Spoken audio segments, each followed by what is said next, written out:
Britt resides in Texas, where she has yet to adapt to the heat. Her husband thrives in it, so they will not be relocating to colder climates anytime soon. She is the author of the Reign of Goddesses series, Clan of Shadows series, and the Blood of Saviors series. CD, take it away. Thank you. So my name is Crystal. I write under the pen name CD, and I'm going to read, I guess, this is one of the covers for my book. So the other one's up there. Okay, so prologue, 840 AD, somewhere in Scandinavia. Persephone watched from atop the hill that overlooked the battleground. The mortal warrior, his leather armor creaking as he walked, had yet to notice her. Blood, not all of it his own, mixed with sweat, tears, and war paint across his face and down the long braids that tangled at his temples. He checked for survivors among the dead, hoping to see that some of his men had lived. If he could not bring them home alive, he would honor them with a proper burial. Persephone knew this soul. This soul throughout his lives had always chosen war, something that conflicted with his true nature, the one Persephone saw when she guided his soul to the afterlife. She rarely guided the dead to her realm, preferring to take care of them once they arrived. But his soul only ever called to her and not Thanatos, her reaper.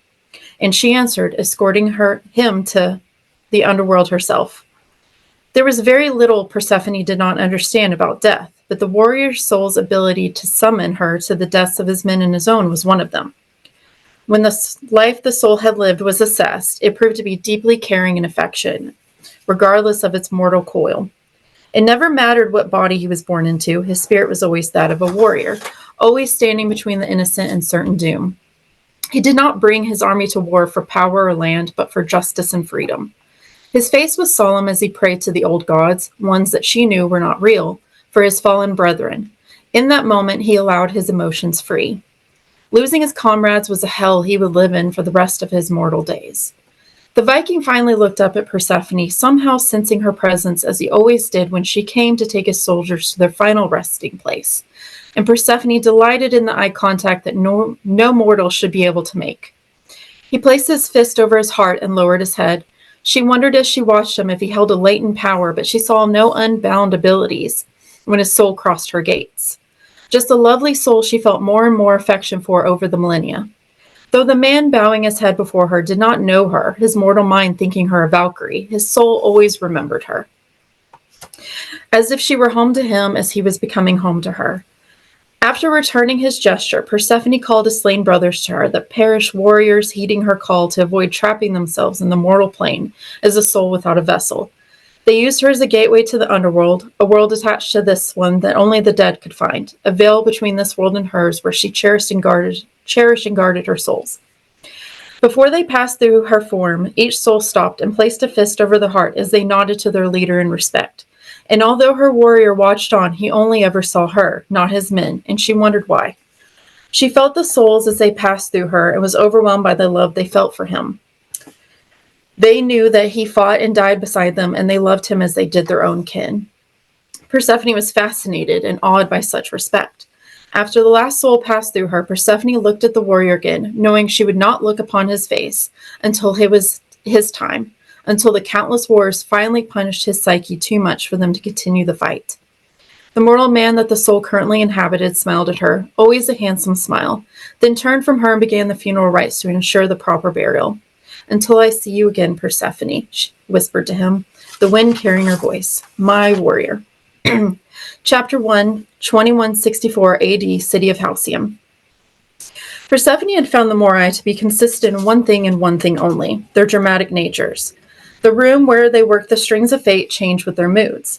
Today, her seat in front of the Moirai was a crushed black velvet armchair that shimmered with an impression of Persephone's shadowy magic. Hera had warned her of this. They were reminding her of her position and status as the goddess of the underworld by placing such a chair for her to sit in before them. She allowed herself an internal groan as she lowered herself into the seat. Wearing bright white robes, the Moirai were in their three-sister form that some had once called the Fates. One sister appeared old, one middle-aged, and one young, but their minds were ancient and blended among each other. When they moved together to form one being, the Moirai, their faces shifted between the ages. Percy, Clotho called out, her head tilted like a playful puppy. You heeded our summons. Clotho was the most outgoing of the sisters, the most likely to be friendly to the goddesses.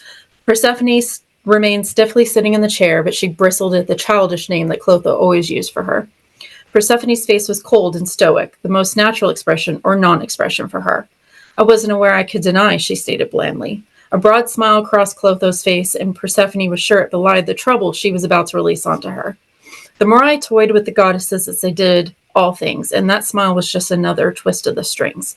Although Persephone thought being sequestered to the top of a tower was hardship enough for the Moirai, she couldn't stop herself from wanting to dole out some torment of her own from time to time when she was called in like this.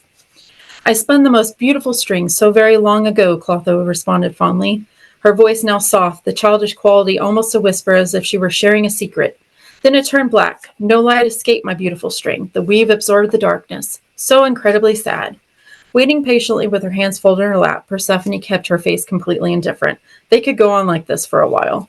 Patience, she thought, and reminded herself that sometimes they were lucid enough to give her more than tiny fragments of their vision. Sometimes.